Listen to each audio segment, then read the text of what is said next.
People of Chicago, we're being asked and quite frankly tasked with carrying the vast majority of this responsibility. I know that the leadership in the state of Illinois recognizes the importance of Chicago. Chicago mayor allows migrants to do this to Black Americans. Have you ever voted for someone with the expectation that they will become your hero, only to discover that they were merely using you to their advantage in order to get to the party?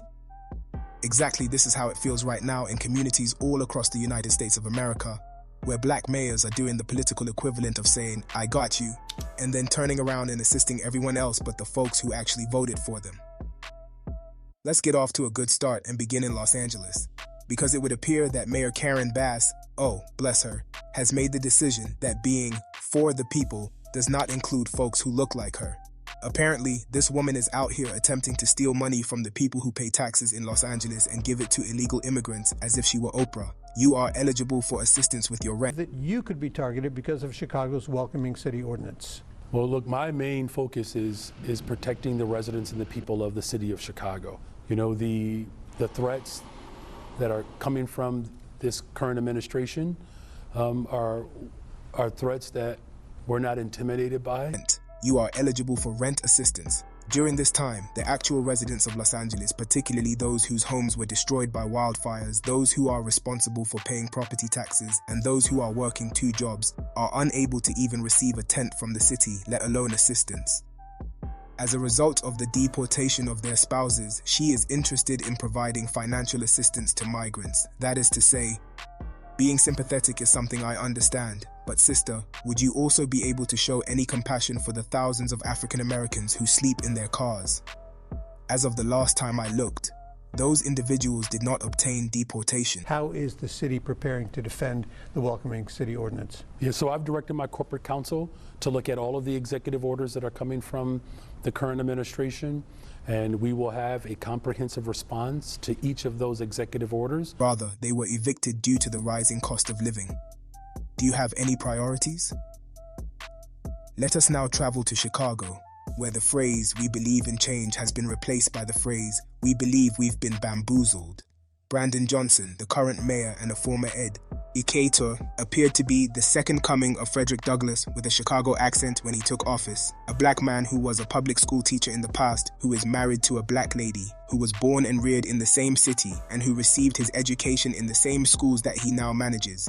This individual was meant to be a success story from his hometown, the kind of leader who enters into office with a lesson plan and a mission.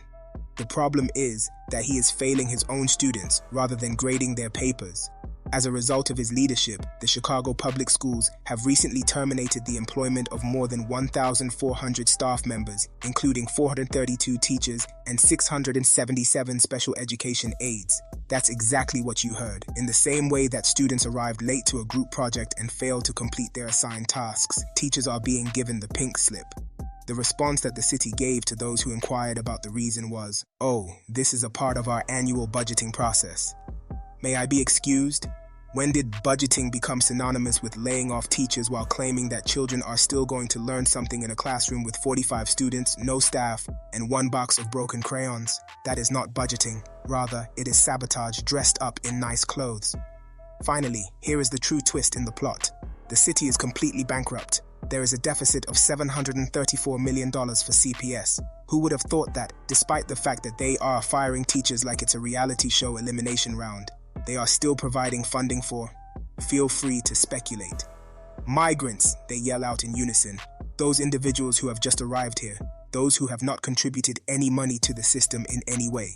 Those who are being housed in facilities that were intended to be returned to families of African descent who had been displaced. Cabrini Green, do you recall that wine? Did the city make a solemn vow that it would rebuild such housing buildings and make them available to people of African descent in Chicago? No way. As if they were a welcome basket, they were cleaned up, repaired, and then given to the new people who had just arrived. While this is going on, actual Black citizens who are employed full-time and pay taxes are sitting on the couch and begging for a miracle to happen with Section 8. You are not able to make this up. Also, would you like to chat about the numbers? It is estimated that Chicago will have spent close to $2.9 billion on asylum seekers between the years 2022 and 2025. It's a billion with a B in there, in the year 2025 alone. What we've talked about, first of all, I'm grateful for the work that that has been done. And again, the people of Chicago, we're being asked and quite frankly tasked with carrying the vast majority of this responsibility. They intend to allocate $2.5 billion for the purpose of providing assistance to migrants. While this is going on, the educational system is falling apart like a stale biscuit, and no one in authority is actually doing anything about it. Imagine for a moment that those funds were invested in educational institutions. Imagine for a moment that it was allocated to the children who actually reside in the city, who are in desperate need of a quality education, and who have the potential to become educators, physicians, or even mayors who do not sell out their own neighborhoods. Not at all. To put it another way, the calculation is as follows. Fire 1,400 teachers, fund 1,400 new workers. Not even the calculator can make sense of it. Can somebody tell me where Brandon Johnson is in all of this? In the manner of a child who has blown his allowance and now requires additional funds to purchase snacks, begging Governor J.B. Pritzker for money. What was it that Pritzker had to say? Very difficult. CPS has been informed unequivocally that there is no longer any financing available. As far as I can tell, the $2.5 billion has already been committed to the Migrant program. I apologize, but I am not sorry. In the meantime, there is a lack of employment opportunities for educators. Parents are irate about it. The children are confined to classrooms that are overcrowded and lack resources. And what do you think? There was a pay increase for the city aldermen themselves. Without a doubt, they did. Because when you are uncertain, you should reward yourself for absolutely nothing that you have done for others. An energy similar to that of let them eat cake is being given, but with fewer wigs and more spreadsheets. These are the characteristics that sanctuary cities are beginning to take on. While city politicians are engaging in backflips to assist those who have not even filed their W-2 forms yet, Black taxpayers are being taken advantage of. There are no individual. I know that the leadership in the state of Illinois recognizes the importance of Chicago. And you know, the only thing that I can do is do my part. And I'm asking other folks to do their part.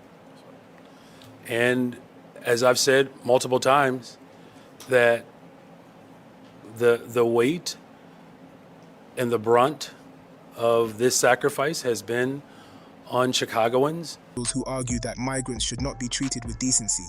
However, let's face it, you do not put the needs of your guests ahead of those of your own children. That is hardly an example of compassion. It's completely insane. It is not limited to the cities of Chicago or Los Angeles either. The identical tendency was observed in New York. Eric Adams was completely on board with the migrants, but then the federal government began to exert more pressure on him, and he suddenly recalled that there were people of African descent living in the Bronx. Far too little, far too late. It was too late to change the situation. This is similar to the situation that occurs in city after city, where African American people continue to support leaders who look like them, but do not lead for them. It is the major phenomenon of metropolitan America's ghosting. In one moment, these politicians are seen standing in churches, extending their hands to shake hands, hugging grandma, and taking photos with their children. Within the next few moments, they will be on the news discussing the amount of money that is required to construct shelters for migrants. The local single mother who is having trouble finding an apartment will not be making a press conference. There is no emergency fund available for the adolescent who is attempting to graduate from a school that does not even have a library that is operational. More headlines about assisting new arrivals are being published. I am not anti-immigrant, so please don't get the wrong idea about me. I was born in another country. I have created my life in an honest manner, and I currently reside in America. I am employed. Taxes are paid by me. I take part in it. If, on the other hand, I witnessed my government distributing resources to random tourists while my own people were starving, I would join the chorus of protesters. It's not hatred at all. This is fundamentally obvious. Not only in terms of physical appearance, but also in terms of political influence, Black communities all over the United States are being supplanted. You cast your vote. You will be charged. This is a sacrifice. But despite this, you always wind up with the short end of the stick. It is the exact leaders who are meant to be fighting for you who are currently out here accumulating woke points by putting everyone else ahead of themselves. They exploit your hardship as fuel for their campaign, and then they alter things up as soon as they reach victory. Therefore, the next time you hear someone remark, "We finally got a Black mayor," you should remind them, Yeah, but is he for black people or is he just using us for votes? Mostly due to the fact that the color of a person's skin does not matter if their policies are anti-black. Thanks for watching. Don't forget to like and subscribe to our YouTube channel.